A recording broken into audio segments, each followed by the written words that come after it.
नमस्कार दोस्तों। आज हम आपके सामने एक सच्चे प्यार की कहानी लेकर आए हुए हैं। यह कहानी एक सच्ची घटना पर आधारित है। इस दर्द भरी प्रेम कहानी से आप प्रेम का मतलब बहुत ही करीब से महसूस कर पाएंगे। चलिए पढ़ते हैं ये दर्द भरी लव स्टोरी। इस कहानी की शुरुआत होती है दशहरे के दिन से।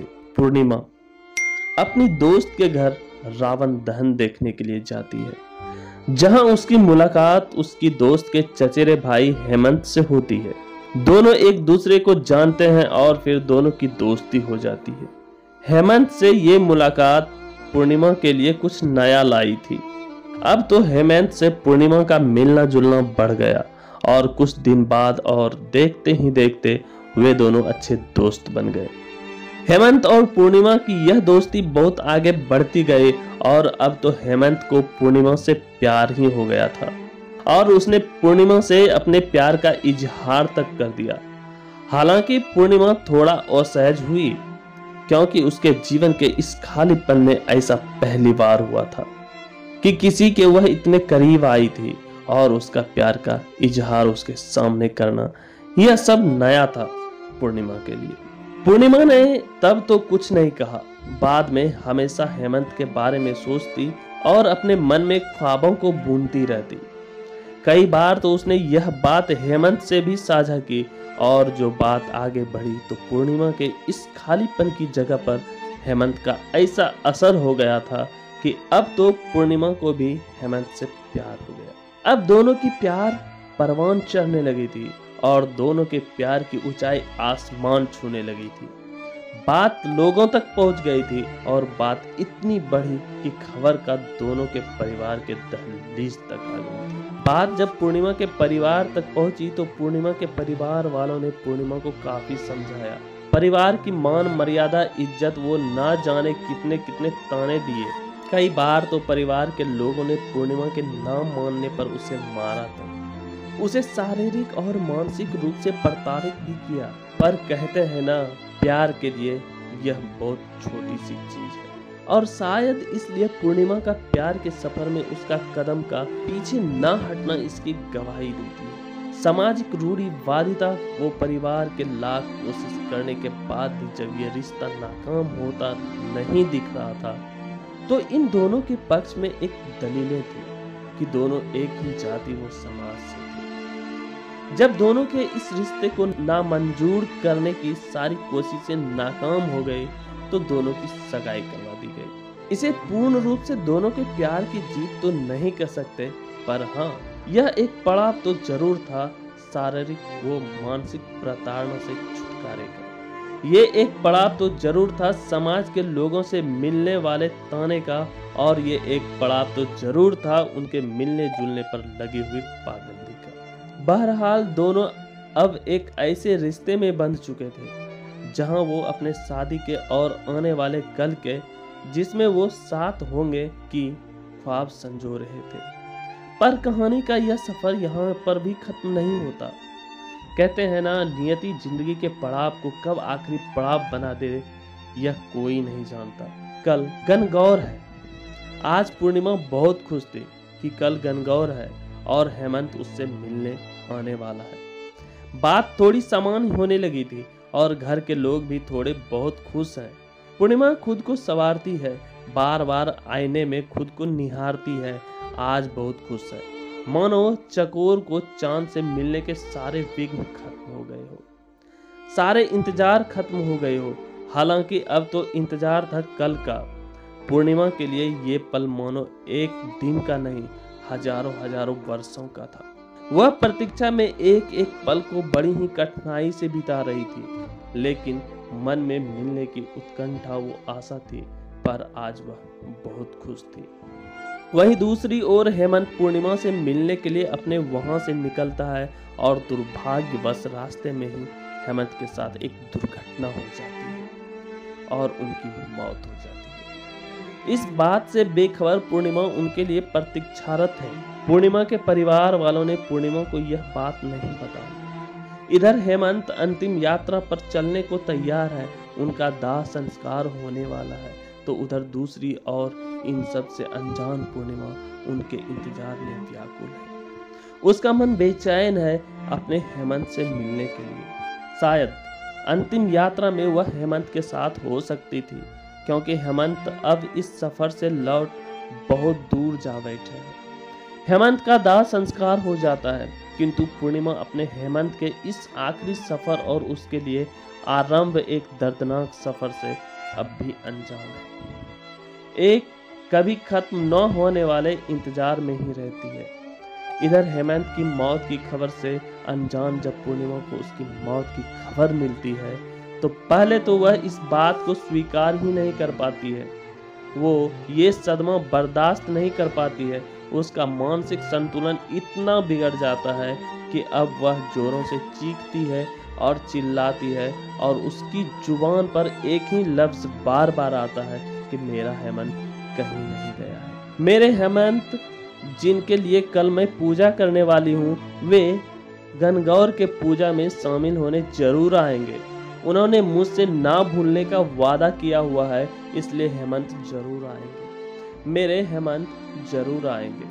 कभी चीखती है, कभी जोर से चिल्लाती है, तो कभी अचानक अपने आप को सन्नाटे में बदल देती है। फिर उस सन्नाटे को चीरती हुई अपने चीख पुकार से हमेशा एक ही बात दोहराती है कि मेरा हेमंत जरूर आएगा। मेरा हेमंत मुझे छोड़कर नहीं जाएगा। अब इस बात को हुए महीनों बीत गए हैं, पर उसके जुबान में बस एक ही बात है, मेरे हेमंत मुझे छोड़कर नहीं जा सकते। वह जरूर आएंगे। इन सब के बीच परिवार के लोग, वो समाज के अन्य लोग जो इसके प्यार को नाकाम करने में अपनी तमाम कोशिशें कर चुके थे, वह लोग जो कभी ना जाने कितने ताने सुनाए करते थे, तो कभी तानों की बरसात कर दिया करते थे, आज उनकी आंखों में भी आंसू थे पूर्णिमा के ये हालत देखकर। आज वो लोग भी उनके प्यार की ही बातें कर रहे थे, जिन्होंने कभी उनके प्यार को प्यार समझा ही नहीं था, और प्रार्थना कर रहे थे पूर्णिमा के जल्द ठीक होने की, उसकी जिंदगी की खुशियों की दुआ मांग रहे थे।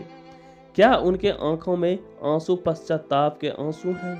क्या इन समाज व परिवार के लोगों की हमदर्दी में उनकी सोच में परिवर्तन की कोई किरण झलक रही थी? क्या जो लोग कभी इन्हें ताने दिया करते थे, वो आज जो भगवान से प्रार्थना कर रहे हैं इसके ठीक होने की, क्या ये उनकी हृदय की गहराइयों से की गई प्रार्थना थी? बहरहाल कहानी में आपको आगे लिए चलते हैं। कहानी की उस पड़ाव पर हम पहुंच चुके हैं जहां पर पूर्णिमा की जिंदगी की शुरुआत होने से पहले ही खत्म होता दिख रहा था। खैर, बहुत दिन गुजर गए थे। अब पूर्णिमा खामोशी के साथ रहने लगी थी। अपनी खामोशी में अपनी घुटन को छुपाए बैठी थी, किसी से कुछ कहती नहीं थी, अपने जज्बातों को अपने सिरहाने में समेटे रहती। रात में उसकी सिसकने की आवाज बस उसके कानों तक ही जाती थी, किसी और का कंधा उसके रोने के लिए था भी तो नहीं। इसी बीच परिवार की ओर से दलील दी जाने लगी कि अब कौन करेगा इससे शादी, और यदि बेटी की शादी नहीं होगी तो समाज में लोगों के बीच क्या मुंह दिखाएंगे। यह सोचकर हेमंत के छोटे भाई से पूर्णिमा के फिर से सगाई करवा दी गई। ना चाहते हुए भी पूर्णिमा को फिर एक रिश्ते में बांध तो दिया गया, पर वह महीनों तक, वर्षों तक जिंदा होकर भी मरती रही, सहती रही सारे ताने, सारी प्रताड़ना। अब वह जिंदा होकर भी मर चुकी थी, थक चुकी थी अपनी जिंदगी के सफर में, और अब वह इतना थक चुकी थी कि धीरे धीरे अपने हालातों से समझौता करना सीख लिया था उसने, और शायद इसलिए अब तो खुश रहने लगी थी। परिवार के अन्य सदस्यों के सामने और लोगों के सामने अपने दुख को छुपाने की भरसक पूरी कोशिशें करने लगी थी। फिर शुरू हो गई इस समाज के अन्य लोगों की अपनी अपनी पूर्वाग्रह तथा दलीलें। फिर से लांछन लगाना शुरू कर दिया गया, और प्यार का मजाक बनाने का एक और नया हथकंडा मिल गया शायद उन्हें।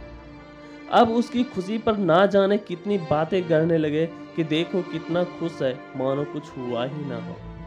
ध्यान रहे, ये वही लोग हैं जो कुछ ही समय पहले पूर्णिमा के हालातों पर आंसू तक बहा रहे थे और भगवान से प्रार्थना की थी उसके जल्दी ठीक होने की।